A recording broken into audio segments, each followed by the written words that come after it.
Let's break the mold and stop waiting for the other shoe to drop.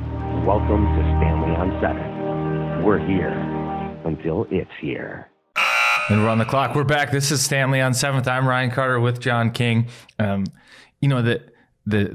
temperature has changed. The air has dropped. I kind of get a little pet peeved when people say it's football season. For me, football season was August. I mean, that's why I quit the sport. You have to play in the middle of summer. You're dying in the heat.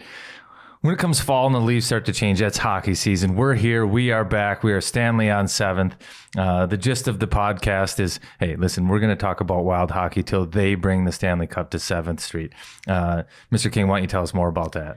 We're here till it's here. We're breaking the mold, part of the Pull Tab Sports family. Basically, all of the psychological drama that we have grown up with as Minnesota sports fans, waiting for the other shoe to drop.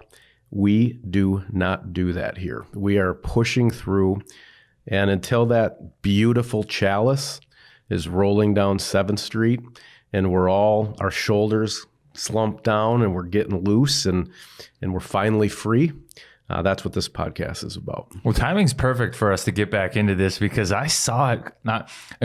Minnesota sports fans, they have that self-fulfilling prophecy where they wait for that negative outcome, that negative event. And we just had it with the Minnesota Vikings last week where they've got a kick to win it. And everybody's baseline is he's missing it. There's like zero hope that he's going to make that kick, right? And that they're going to win that game.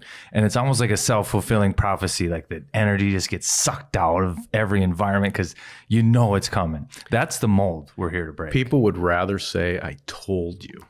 Yeah. So especially if I'm watching that game inside, that Viking game, it's 72 and sunny outside. I spend 4 hours in my house watching it, and he misses that kick. My wife will just do a drive-by and be like, yeah, that's what they do. I told you. Yeah. Looks like, why don't we just throw that day in the dumpster? Right. So yeah, that's just garbage. That's why we don't win. So let's get over the hump and let's lean in. And if this week you said the word hope, I was having dinner about 2 weeks ago at at Brick House. We're up on the roof. And one of my daughter's friends was having dinner with us, and we're talking about 97, the Russian. And this drama of this contract, which we'll get into.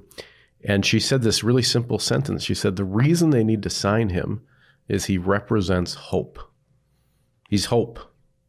Now, whether or not that plays out at $45 million or whatever remains to be seen. But that's the cologne we're wearing today. We got a little bit of hope under here and under here, maybe on the wrists, maybe a little bit down low. I don't know what kind of person you are. But so what did you make of this week? I mean, big news here with 97 getting locked down for 5 years. Yeah, there's a lot to unpack there.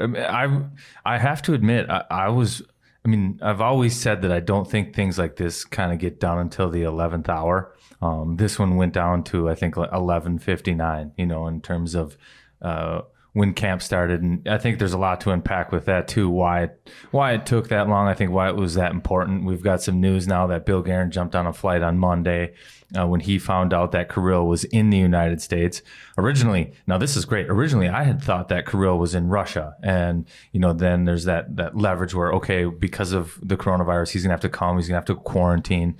Which vaccine does he have? Is it approved by the NHL? Will he have to sit out until he's cleared for that? What does that look like? So now all of a sudden timing is super tight. Well, we catch wind of it that or Bill did somehow, that he's in the United States, flies down to, I believe it was Florida. Originally, when I had heard that, I thought that he was on a flight to Russia. And if you ever seen the old documentary, The Red Army? Yep. The Red Army. So Lou Lamoriello and I think it was Slava Fetisov. So back in the day, this is like 95. Maybe a little bit earlier. the Russians didn't come over to the United States and play. They kind of were held in the Soviet Union, and that's where they played. They'd be drafted, but there's no way for them. They wouldn't get permission to come overseas and play. Well, under the cloak of darkness, Lou Lamoriello went over there, and in the documentary, they talk about how they thought the hotel rooms were bugged, so they'd send notes while they had like just a general conversation. What'd you have for dinner? And then meanwhile, they're sending notes. We'll pay you this. This is how we're going to get you out of there. They end up taking them in like a limo and getting them on a private flight out, and then next thing you know, they're in the United States, and he ends up having a great career. That's basically the image I had in my mind, is that Bill went over to Russia, kidnapped Kirill, and was on his way back with them. I thought the same thing. I thought he did a touch and go, like land, grab the baby in swaddling clothes, back home. And I'm talking to my buddies. I'm like, but a private plane, I don't think you can fly like a PJ to Siberia. So I'm like, is he on like a commercial? Is he looking at Kirill and being like, do you want biscotti cookies or the pretzels? And like, he doesn't have his translator, and he just gives them both. Like, I didn't know what, I thought the same thing. So the other thing, I think there was a head fake there, a legitimate head fake. Like, I think they posted on his Instagram, like they saved some fishing photos from Siberia and they were out of sequence. So you thought he was in Russia, right, on purpose. Right. This is like Born Identity stuff. I love all of this. And then him in Florida, my movie reference is at the end of Silence of the Lambs, when Hannibal's just walking in the street with the straw hat on.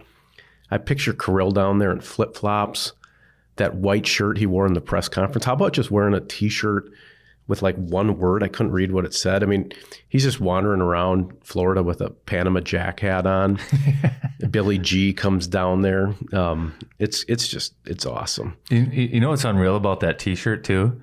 What was it? Could you read what it said? No, I didn't pay any attention, but what I did pay attention to is that was the same T-shirt that he jumped off of the jet the night before.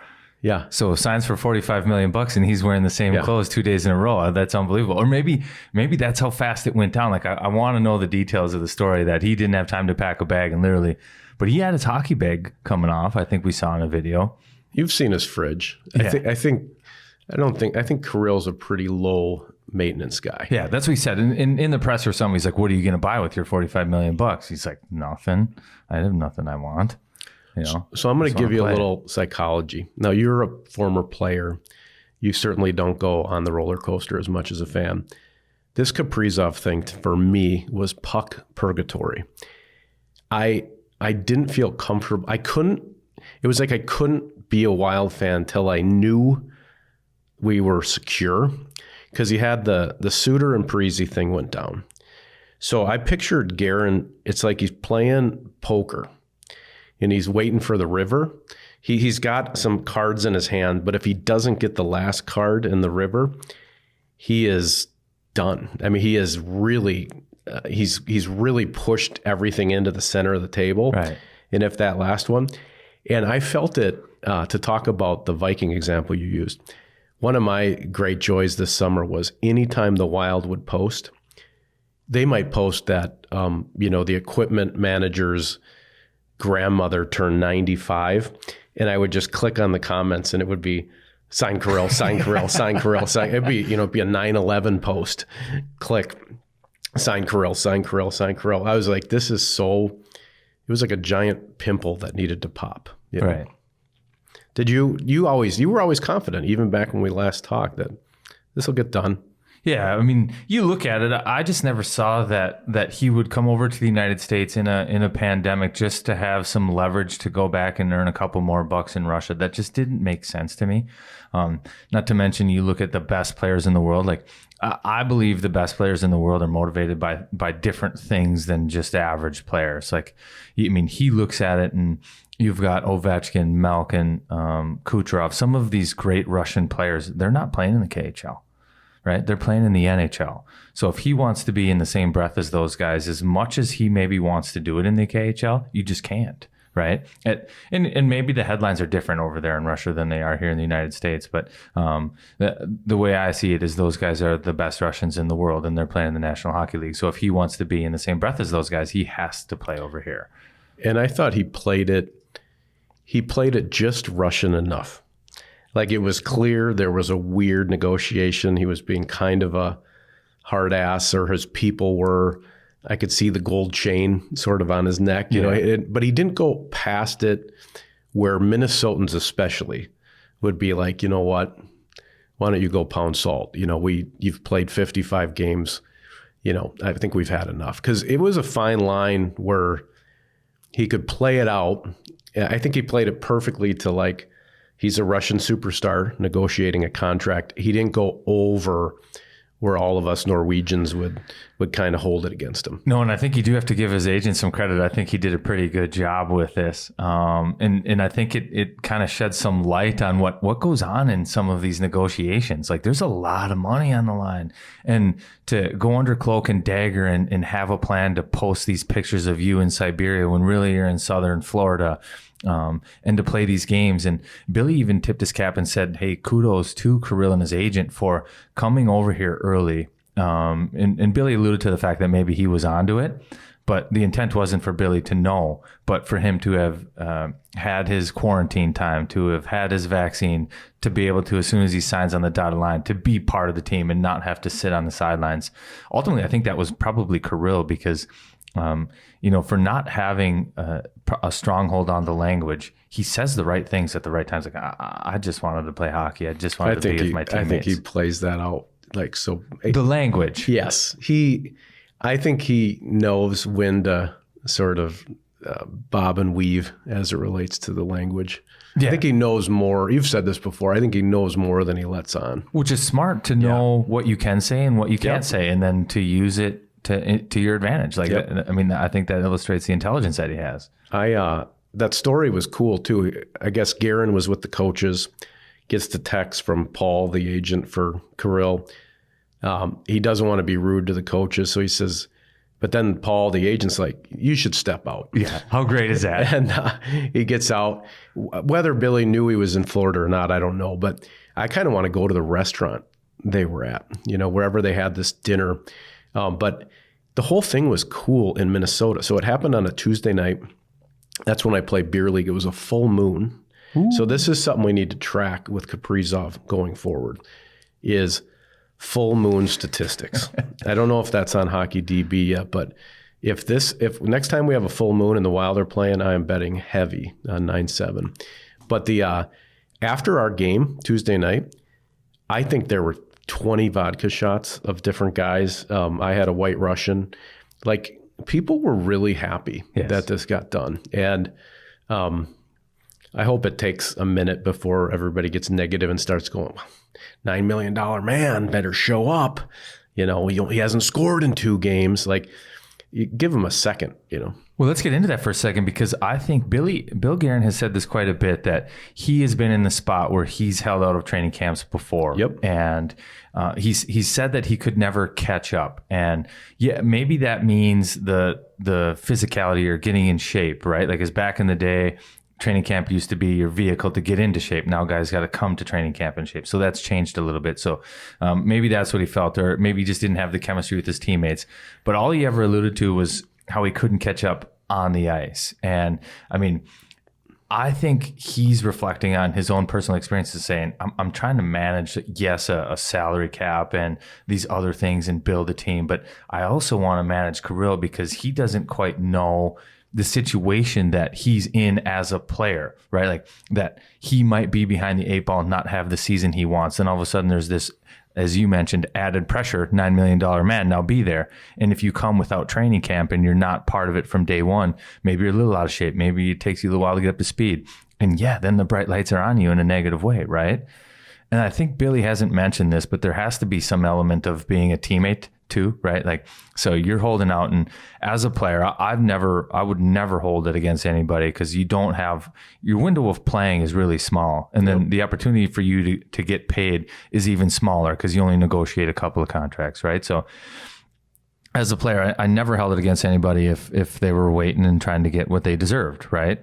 But there does come a point in time where, you know, stories start to get leaked. Okay, he's offered $9 million. If this is true, you know, maybe that's a pretty fair deal, right? And then the teammates start to think so. I don't know how it was for Billy, but I'd have to think that he understands what it's like to go into that room after holding out for a while. And I can't speak for him, but maybe it wasn't all warm and fuzzy like he had hoped or like he had wished. So I think in some regards too, there's imagining the entire situation and doing what's best for Kirill. And I think that kind of gets passed over.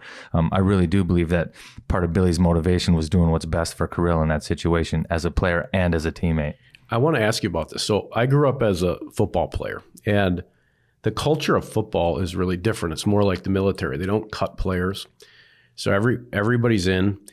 It's not hockey. You're 8 years old and somebody tells you you're an A or a B or a C, right?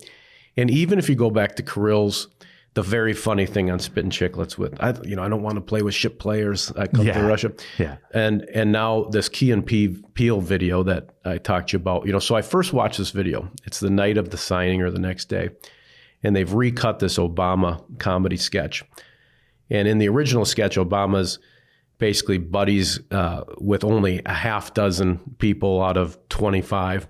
And so they cut the video and they renamed it with wild players. So you have, the inner circle is Eck and Fiala and Foligno and Dumba and Zook. Little bit of love for Boldy and Rossi as actual infants in the sketch. Hilarious. And then he kind of ghosts Victor Rask at the end. And so when I first watched it, I'm like, oh, this is great. I'm looking up the guy who made it. And I was going to share it or something. And then I thought, you know what? This is the exact problem you run into. I mean, when you're a Stanley Cup team, it is the Pat Maroons. It's the, Mike Rupp that'll win you the cup. And you can't have like a have and a have not. Right. And I just curious I think this trip to Duluth that they're going to do for the first time in years before the season starts, do you think that's part of Billy's, even with this 97 deal, like everybody, this is his team. He's got this dead cap. He's got to take these gentlemen forward for 3 years and be successful. Right. And they all matter. Right. Yeah. I think there is some of that. I think these team building events are something that every team does. I don't know how much each team invests in them or how much they believe it works. I think in some organizations, it's just something that we do. Right. But here, I do think it's a little bit different. And I don't know if it's going to come from Billy, but I do believe wholeheartedly it comes from Dean.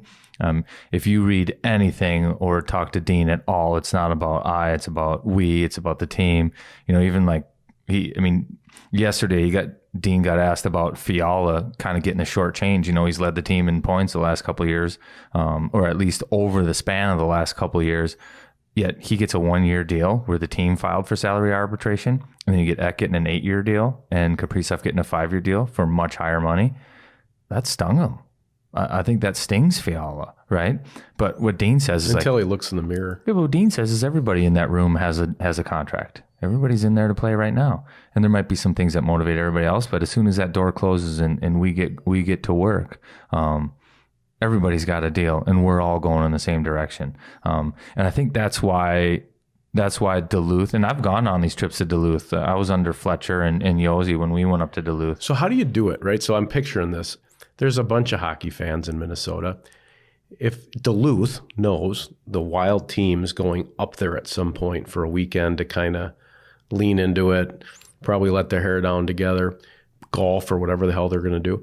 How does that trip work where they're kept away from the public? What do they do? Do they go to like a hotel and you got a private ballroom and there's people standing out? How do they let you get loose without having Joe Schmo from Duluth and his cell phone in your face? Well, I tell you what they do is they limit your transportation. So you're on a team bus, you're all together and they don't necessarily drop you off on an island, but you'll go to a resort and you'll kind of be by yourself. You'll have the whole resort. Okay. And you'll be there. So when we went whole resort, sauna, yard games, they brought in external people and there was they cooked a hog on the lawn in front of Lake Superior. And then during the day, we just go over to the golf course and you rent out the whole golf course and you do what you want. God damn. I wish I was a professional. You have fun. So, that's really what it's about is that's so good. You kind of put yourself on an island with just your teammates for a while, and there's no distractions, no outside influence. It sounds terrible, but you don't have your children, your family, your wife, nothing to worry about for 2 days. You go, you have a lot of fun. You practice in the morning to sweat out the fun you had the day before. And then maybe you do it one more time, and then you're ready to go when the season starts. And do you carve an identity out of that weekend? Are you trying to walk out of there with the slogan on a gray T-shirt for the season, or is it looser than that? You might have some joke that everybody's saying to Zuccarello when he's playing cornhole, and that becomes something that carries into the, some phrase or some song you all listen to at the bar.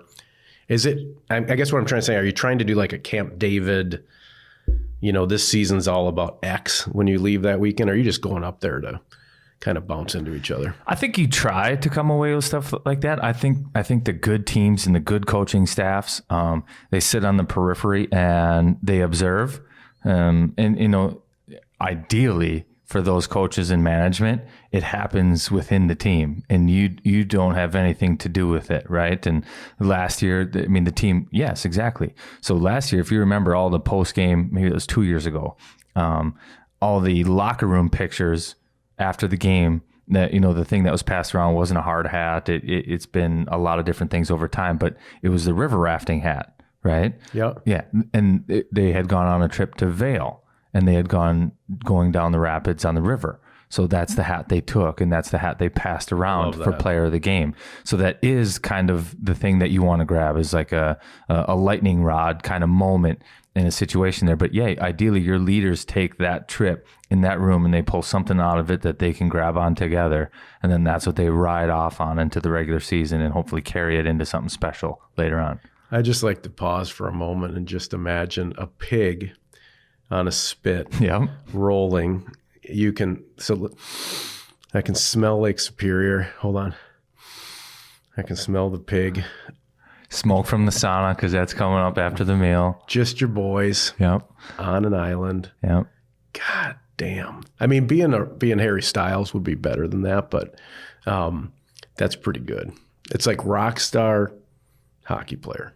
Rockstar hockey player, yeah. Actor is way lower. I tell you what, though, I didn't know Harry Styles has the cult following that he has. Oh my goodness! So that was one of the maybe the second big concert at the XL Energy Center since the coronavirus. And my goodness, was the line outside long and eclectic. So I win. You win. Yeah. So let's talk through this for a second. How about Guns N' Roses? Tuesday night. That was the first big one. No masks. Free. GNR. I don't know when they went on. If it's old GNR, they probably took the stage at 11:30 p.m. Right. So I went to Styles on Wednesday. I like to call them Styles. Because you guys are tight. Just because, I don't know, it seems we're close. So everybody there is a woman 20 to 25. The bars are empty. Tom Reed's was literally empty because they all got dropped off by their parents or whatever. They got all their money for the merch table. I'm going to buy a Treat People with Kindness sweatshirt for $75. No beer sales. It was sold out. But this is how involved this 97 thing was in my head. He had signed the night before. And I turned to my wife and I go, do you think Styles will come out in a Kaprizov jersey tonight? And she just looks at me and goes, what in the hell are you talking about? Do you think any of his fans even care about Kirill? Or it made me realize how warped my mind was. Harry Styles is going to jump out there in women's pants from Cagney and Lacey and red Louboutin shoes, and then a 97 reverse retro. Right. No, didn't happen. He did make a joke about a Packer golf shirt in the crowd, though. And how'd that go over? He was just like, there's a brave man wearing a Packer golf shirt in here, and people started cheering. I was like, wow. And it was a tiny little Green Bay. I was pretty I don't think they planted that. And we're like, hey, Harry, here's your briefing notes for the concert. There's a rival team from Green Bay. Right. I wouldn't even have guessed that he knows that there's a big rivalry between the Vikings and the Packers. And he was like, green and gold. I was like, geez. Yeah. So, I could have been right. Where's he from? He's British. I don't know what part. Wow. That's even the other kind of football. I was going to say that, how was the concert? I would have to have That would be the only concert I go to where I wear earplugs. The young females, they can really they can cut an ear. A little older, because I don't think you can get vaccinated at a certain age. So you didn't have any. You had to show proof of vaccination to get in. Okay. First time I think the X had that, and that's through the artist. So Harry Styles wants you vaccinated, and so you had an older group. I've been at a show like Hillary Duff with my daughter, or Shawn Mendes, and you have blood coming out of your ears because it's like the Beatles in the 50s. This group was a little older. These were like girls that grew up with One Direction. And now, by the way, if you could be in a boy band and then have your fan base age up with you, and you have 18,000 women, 20 to 25, screaming while you dance around this, I don't even know, this guy's mind must be, he must just not even be able to function. Would you take that, or would you take a trip to Duluth where you can slap a pig and eat it on the shore? And man, there are some exceptions. I think Harry Styles is just to be. It's like Mick Jagger. You just walk into like a little coffee shop and twinkle your eye at somebody and say something, and I don't know. He's got like 10 rings on. Maybe Harry Styles goes to Duluth would be the ultimate. Yeah. Rooms with Kirill. Don't you think Kirill probably has that? He could probably walk into a coffee shop. I don't know what he does. I picture him eating raw fish wrapped in newspaper. Like, I picture him living a super simple life. Do you think that's part of the draw of him, is that there's like some mystery to it, you know? Well, this goes right to our podcast. The other thing that Minnesotans are worried about is 5 years from now, this is literally how they're projecting. So we just went from not knowing if he would accept us for his family to the day he signs. Yeah, well, just when it's getting good, he's going to be in New York. His agent also represents Panarin. Yeah. We've seen the model. Right. It's happening. So don't get too invested, because right when you've just got your reverse retro shipped to you from Fanatics, he's going to be on the Rangers, because that's what Russians like, big cities. Yeah. I don't know, man. I can't keep it straight. I just want to enjoy myself. To ease that pain of people who think that way, part of the contract was, I think you got a no movement. I don't know all the details, if it was full no movement or modified no trade or what it was at the end of that, but year 4 or 5, the fact that he doesn't want to be moved in those years kind of proves to me that that he kind of wants to still be in Minnesota. I think the only reason you try to get a no movement, especially in year 4 or 5, like why not the duration? Why not all 5 years, right? Is the last couple of years, because he wants to maybe have a little bit of leverage to negotiate in that 5th year before he's an unrestricted free agent. You know, you go into that 5th year and you say, okay, I want to come back, and you're negotiating with the club. If you're an unrestricted free agent, they can just flip you at the deadline if they don't get the number they want. If you have the no movement, they can't flip you, and you kind of hold the cards. You can walk. That's what it allows you, is a little leverage. So I think in some regards, you could walk away from that saying, okay, he does want to be here, and that no movement in that 5th year kind of means that to me. Like, it just means that he's going to want to get paid again when he's in that 5th year. And people forgot that. We're in a flat cap.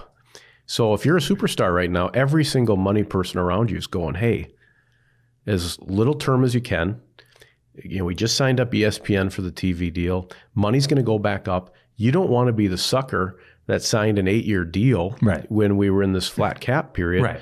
And then everybody's making tons of dough and you're on the sideline. So it wasn't, people translated that as not accepting Minnesota or the Wild or whatever, but it was also just kind of a weird financial time for the league. Yeah, there's no question, and it's smart. And the contract again, if the devil's in the details, it's a backloaded deal. Escrow's still high right now. Escrow, they take out a certain percentage of your paycheck and hold it, because players are only entitled to 50% of the money. And owners have been losing, so that essentially the players have to pay some money back. That's the escrow. The numbers are higher right now because they're still paying back for some of the money they got when the league shut down last year and the year prior. So escrow's high. It's a backdiving contract, so he'll get most of his money, but no signing bonus. But that's all part of it too. I think we should pivot real quick and talk about the other elephant in the room. And one thing that this signing does do is, again, it takes the headlines away. If you remember, the summer headlines were much different than what they are right now. And we haven't talked about the subtraction of a couple of guys, right? So it's Zach Parise and Ryan Suter in a completely different team. And I think it's worked out really well that Kirill hasn't signed until right now, because now there's this brand new hype. It's not, what are we going to be without these guys? It's, yes, we've got our guy. Let's go. It's exciting again. Yeah. And it was funny. I was at Blaine Super Rink, and they've already swapped out the giant Wild poster that's on the wall. And now it's kind of Spurgeon, Kirill, Eck, Foligno, maybe, Brodin. But you're right. I mean, it was probably a month ago that would have been Ryan and Zach. And yeah, I mean, it's weird. The one I'm not sure about is Suter, because I don't know how important he was, because he's one of those guys you can kind of take for granted. I picture Ryan could play hockey till he's 55. He's got that dad strength. There's parts of his game that frustrate people because they maybe don't see him run after some guy trying to defend a teammate. Vanek had a little bit of this when he was at the U. You know, these kind of players where the optics, they'll watch them and fans will be frustrated with them for whatever reason. But if you just look at the minute munching, consistency, I don't know how much that hurts us to lose Suter on a nightly basis on the back end. I don't know. That is something I'm just wondering about. By meaning you don't know how much? I just wonder how much it hurts us. I'm worried about you can't forecast. You can't forecast if it can be replaced. And I think he could have a great year in Dallas. I think, and I'm not second guessing the choices. That's up to the Wild. But I just, defensively, you're losing a pretty big piece back there. That maybe we took for granted a little bit. I don't know. What's your take? Do you think they don't miss a beat, or? No. I think that the last couple of years, the strength of this team was in their decor and how they could defend. And now it's got a completely different look, and a lot of that identity was from Ryan Suter. And yeah, you're right. There are parts of his games that would drive people bananas. Like somebody dumps the puck in the corner, and he's going to let him go get it first, right? And he's not going to get hit. But on the flip side of that coin, he's a pretty solid Iron Man. Like, he's not missing games. So, it's one of those situations where that was his style of play, and it maybe cost you every once in a while, but you benefited from it too. It's just you never knew when you did, because Suter was playing 82 games every single year. Yep. I mean, the only injury he had over the 10 years he played here was that weird foot one. And it was a super bizarre injury, right? So he doesn't miss games because of the way he plays. So you could always count on him to do what he was going to do. And a lot of times that's all you want in hockey, at least from everything a coach has ever said to me. Just be consistent, man. Just do what you do and do it every night. And Suits did that, and you could count on him. And so could his partner, and so could everybody else on that back side of the bench. So I do think that those are big boots to fill. It's not going to be easy. I think losing Carson Soucy and Ian Cole is going to be, there's going to be more pain there than what we thought. I mean, you backfill them with some guys that I played with. I played with both Kulikov and Johnny Merrill. Both good guys. They're going to be good players, but again, it's going to take some time, I think. So I think losing Suits is going to hurt a little bit more than Zach up front. You saw Zach's role diminish throughout the year. And I think you saw that there wasn't a ton of pain when his minutes kind of got cut and he was scratched. It was nice to see him perform in the playoffs, and he kind of had a told you so moment, right? And now he's off with the Islanders, and he's going to have a chance to win, and good for him. But at the same time, I don't think that you could really quantify like this team was worse without him up front. There is the possibility that we can say this team isn't as good without Suter on the back end. What do we make of this Addison? Could we cram his mustache in Suter's shoes? And he seems pretty exciting. I always wonder if you go young, if you're going to be okay. I remember when they'd had the World Cup of Hockey and there was the Team North America, and everybody wrote them off. They were under 20, but at that time it was McKinnon, McDavid, Matthews. They were all on that team. They wore pink and black. You probably remember this. It was very punk rock, and they were dangerous in that tournament. And it was essentially a world junior team from the entire world playing against the top NHLers. And it was a threat. So I do wonder if if Boldy, Rossi, Addison are in the lineup, if that supercharges us a little bit and helps us get through. Well, there's no question that they have to get younger with the dead cap space coming up and what that looks like. And we could go on. And I think that's part of the reason why Fiala was signed to a 1-year deal, because you just don't know. You might have to get younger. And that's maybe they needed one asset that they could keep and maybe flip for some good, solid, young talent. How old is Fiala? I think he's 25 right now. Okay. So he's 25, and he's proven to be a really good, effective offensive player, right? And if he's motivated and he comes out and has a good year, one of those guys that you can flip at the deadline for some prospects like a Boldy, like a Rossi, that are making less money, but that can grow over the course of those couple of years with big opportunity, because they're going to need it they're going to need the money to save the money at some point. So there's need for those guys, but I don't know if Addison makes his team out of camp. I think there's 70 on one ways now that they got Jordy Ben. So it's. Well, let's talk about Jordy Ben. Okay, the Ben brothers. This is like something out of Deadwood or something. This guy's beard. I assume he still has the beard. I don't know. That's a manly dude we're adding to the locker room. If he's standing by the pig on Lake Superior, and that smoke from that pig, that's gonna, if you were to sit with Jordy the next day at Herbie's or something, you can probably smell the pig smoke in his beard. Yeah. And what's he drinking? Probably like a stout, probably. Oh, a beer guy. I was thinking like a whiskey. I think he drinks like Guinness or something, or like Newcastle. It's kind of a fun bit, guessing what they drink. Like a beer that's a soup, What is that? He seems like, when I look at their roster, he's kind of a new intangible. I don't know what is he going to be about. Well, I think on the back end, you try to have an identity too. And if you look across the board there, you've got Spurgeon, Brodin, Dumba, and then you've got Johnny Merrill, Dmitry Kulikov, Goligoski, and Ben. So that's the 7? That's the 7 one way. Yep. So you look at all those guys, and Johnny Merrill's got a good frame to him, but I don't think he's overly physical. So there isn't like a tough, hard physical presence on that back end that's going to make somebody afraid to go to the front of the net. I think as a team, you want to have a guy that's willing to get his stick up and take a tooth or two, right? And maybe sit down for a few minutes and then step out of the box and say, I'll do it again. I think that's Jordy Ben. So he has that edge? Oh, yeah, absolutely. Nice. And I think his stick is probably parallel to the ice more than it's on the ice, right? Like there's some cross checks that are going to be laid, And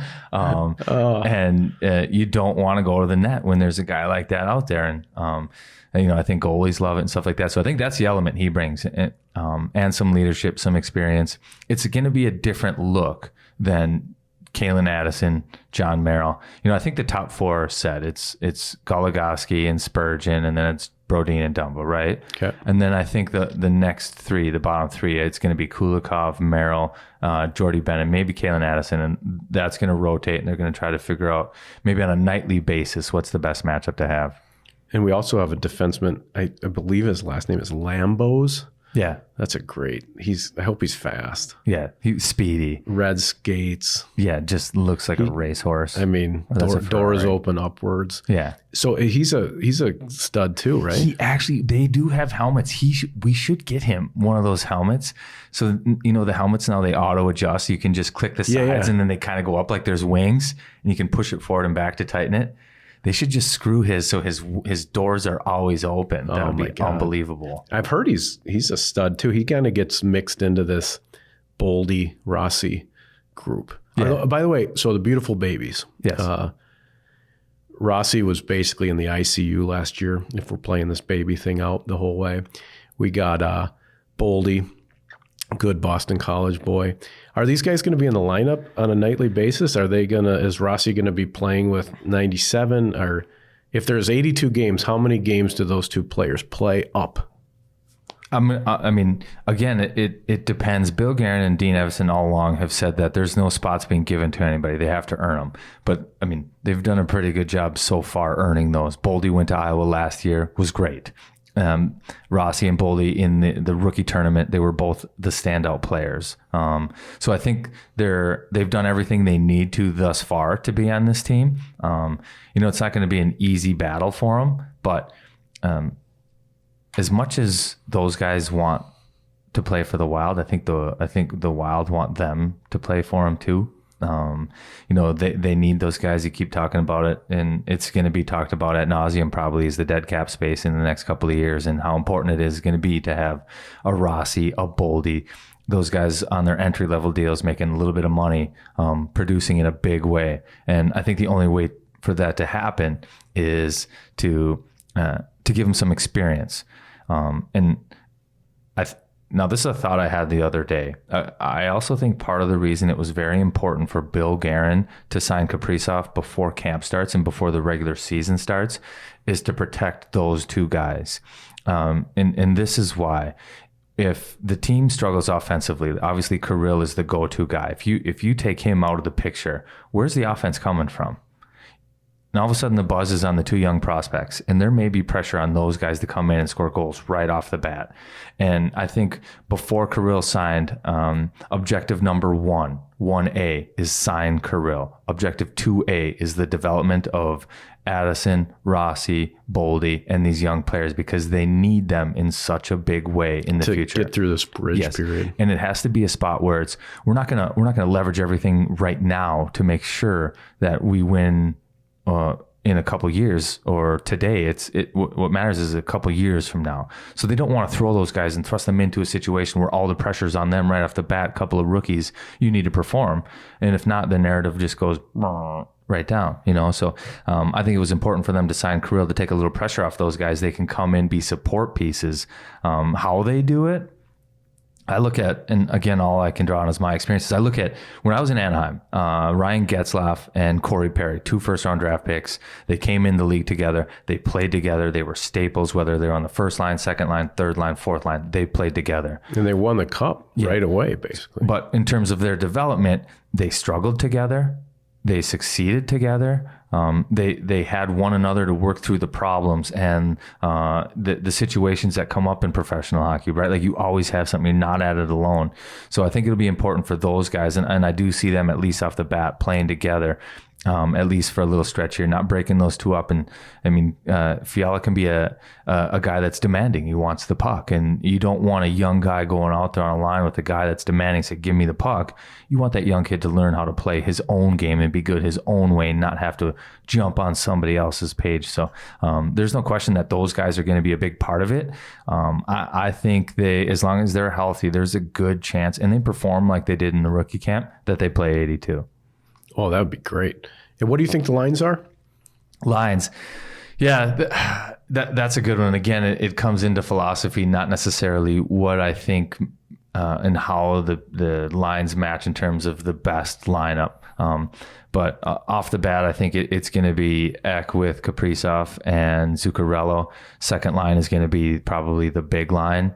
And that's debatable. And Big Rig and and then Hartman in the middle, and then the third line. I think it's going to be, right now they have it slotted at Gaudreau. I see a spot potentially where that becomes Boldy, Rossi, Fiala. I think they want to be fair to Fiala and give him somebody that he can play with. And maybe that is Gaudreau, because I think they have some history in having been in Nashville together. Maybe they can play together and be on the same page right off the bat, and that's the duo that they like. Yep. I don't think that you want to throw Rossi and Boldy on the fourth line and say, hey, go hit somebody, right? No. Yeah. So that's what makes that tough. But off the bat, I do think they're going to start off playing 10 to 12 minutes, those guys. So I go Gaudreau. I don't know who's going to be on the left wing there. It might be Victor Rask. It might be Victor Rask, Gaudreau, and Fiala. And the fourth line is Rossi, Boldy, Bukestad. Good.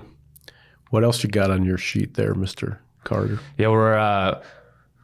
I want to have some. I want a couple bold predictions. First, I'm going to do. Let's do a segment. It's like a betting segment, a season-long thing. We're going to have to think about what we're going to put on the line here. You've got a beautiful man. I got a beautiful man. You might have to. Whoa, I can't say mine's beautiful, but yours is. Like cut your hair if something. That's goes what I'm wrong? saying. Or we got to put something on the line. Put some kind of stake on this. Holy!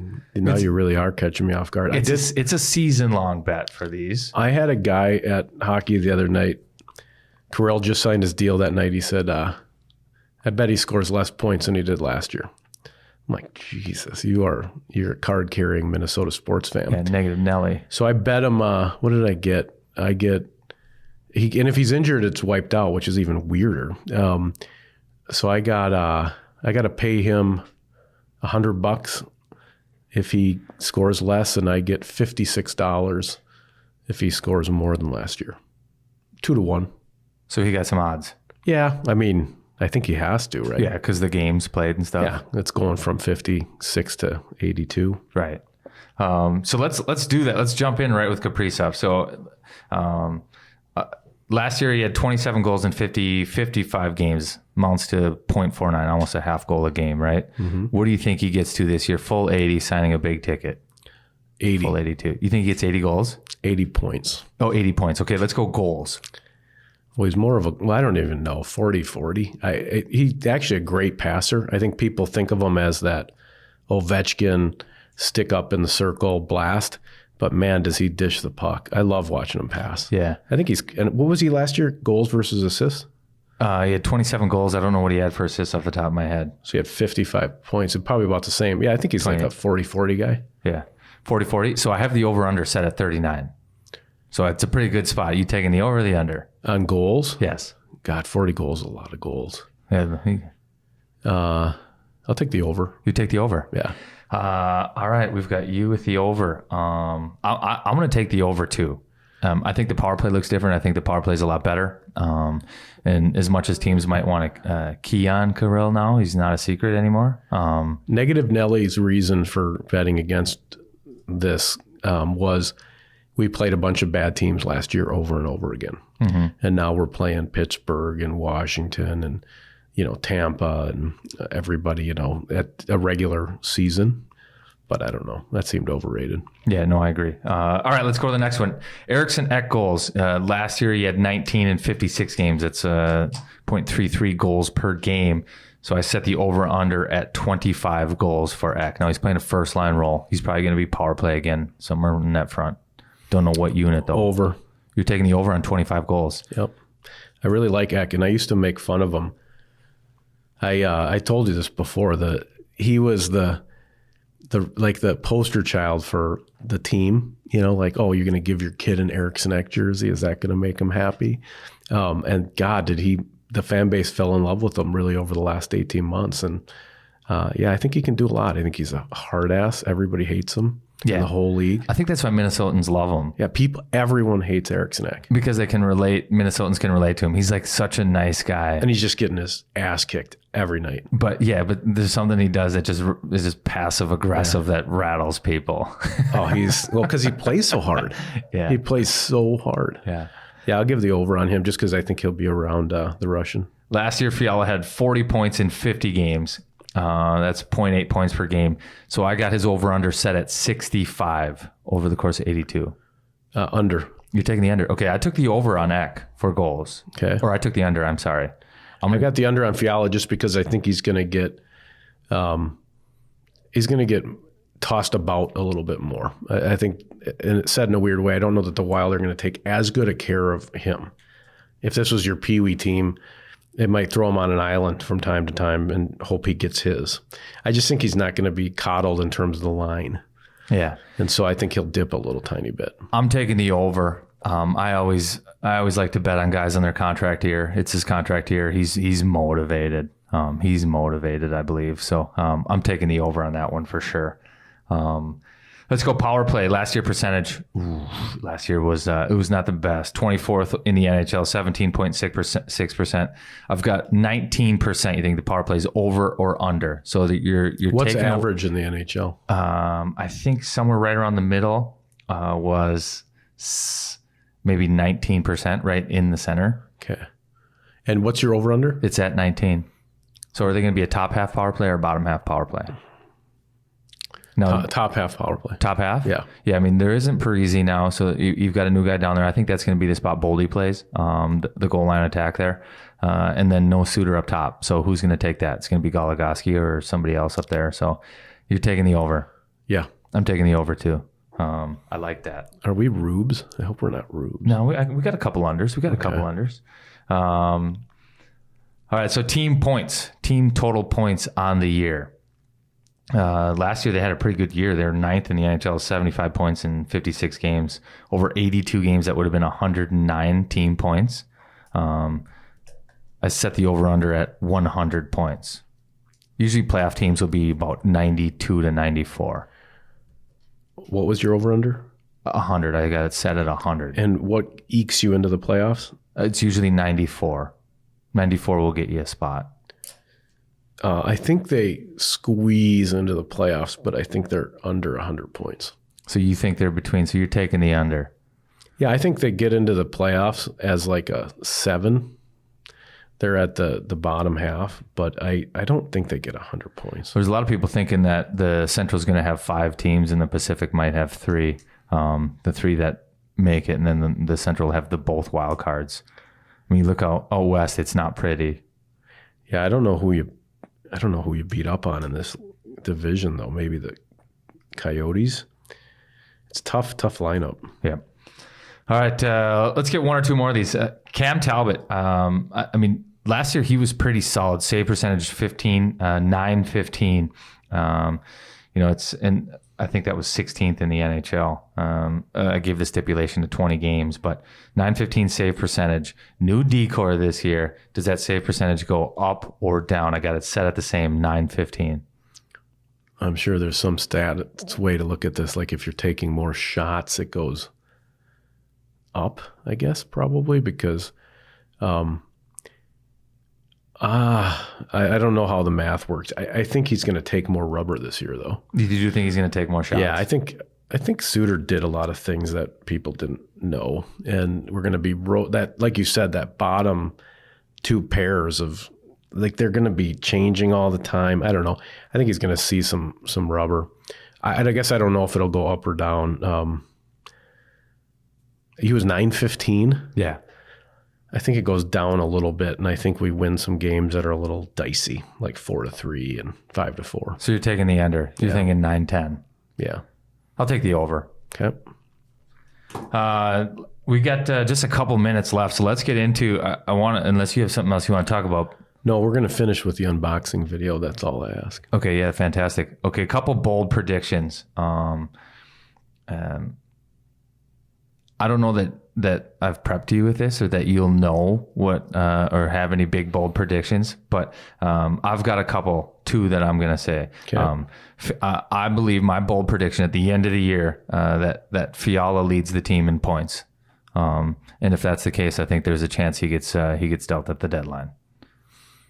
No way. 97 leads the team in points. You think there's no way 97 leads it no matter what? Yeah.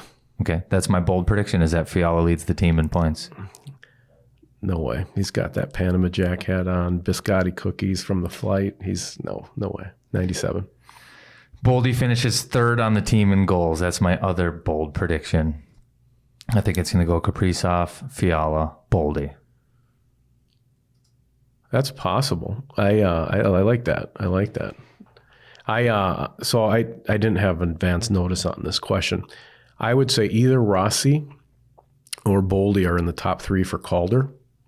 Ooh, which is a tough gig with Caulfield still in the mix. And I don't know if Zegras is a rookie this year or not. I don't remember how many games. I guess he wouldn't be. So Caulfield, those. Yeah, Zegras probably is. Yeah, I think it's 25 games. Okay.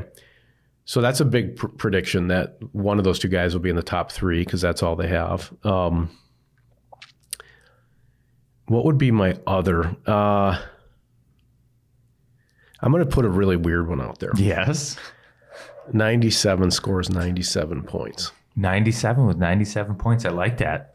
I don't know how many full moons are in the calendar, but I'm not saying I think that that's going to happen. But if I'm trying to break the mold, if I'm trying to be joyful, if I'm trying not to think about 5 years from now, a town car taking Kirill to Manhattan, let's score 97 points after your big deal, 97 for 97. Man, that would be fantastic. The Wild would get 97 points and squeak into the playoffs. Kirill would have 97 points. I mean, you're on it. Taco John's would have 97 cent tacos for the rest of the summer. Like, everything would be fantastic. Do they have 97 cent tacos? I don't know. I feel like that should be a thing. They'd probably bring them to Duluth. Tastes better by the lake. Well, let's wrap this up with the unboxing, shall we? Yeah, so we're going to watch a video. This is related to the summer of puck purgatory. There was a video going around of Kirill working out in the rain, kind of Rocky IV, Drago style. And I didn't even watch it because I still had this feeling that he might not sign. And so I'm going to watch it now. I think you have it on your phone card, so you're going to hand it over to me. I just want to enjoy it now because he's coming home in swaddling clothes. Billy brought him home. Billy burped him, got a little spit up on his shoulder, and now he's where he belongs in that white T-shirt. I bet he's wearing that white T-shirt today, don't you think? Yeah. Well, I think it's probably under his gear right now as he's jumping on the ice. I hope so. With sure. the one sentence, like Von Dutch or whatever it is. Yeah. So, and you mentioned it. I think we have to set the scene. This is the middle of the summer when they're going back and forth in negotiations, and it seems like a deal should be done like right now, and it hasn't been done yet. And that we see Kirill training. Yeah, it's sort of like, I wonder what Kirill's doing. Yeah, I wonder what he's up to. Let's take a look. Let's take a live look. And this is what I he's haven't up to. watched this. How long is this? Okay, 49 seconds. So I'll narrate this. We can put it on the YouTube link. It's too. pouring rain. He's carrying a huge tractor tire. Strong kid, by the way. Oh, he's barefoot. Okay. That makes sense. That's a good idea. He's barefoot in the back. There's some sort of like sport court on the ground here. Now he's doing sprints and turning backwards on what appears to be a dirt. Okay, ropes are in play here. This is unbelievable. Somebody cut this video. Two-handed ropes. He's in like a junkyard, by the way. Like a baseball field. This is like the Sandlot. No shoes. Kettlebells. Throwing kettlebells over his head on this circular track. There looks like there's a hubcap next to him. I swear to God, there's a hubcap on the ground. That was worth the wait. I'd like that hubcap. Can we get that hubcap in the last shot? That would be cool for our studio. No, I feel like we should just turn his change stall. We should grab a tractor tire like that, and that should be his change stall from now on. Just pull his gear out of the center of that tractor tire. If you haven't seen it, check it out. We'll post it. Yeah, we'll tweet it out. But middle of the rain, middle of the summer, if there was any doubt if Kirill was committed to being a good hockey player, a good athlete, I think this... I don't think he's going to have that problem Billy G was worried about of a running start into training camp. It looks like Mr. Drago has been doing just fine. Well, that's it for this episode. Thanks for listening. We'll get a YouTube link. Make sure you like and subscribe, as I think the Young Bucks say. That's it. Thank you. We're here till it's here. That's Stanley on 7th. Pull Tab Sports Production. Thanks for listening. Peace.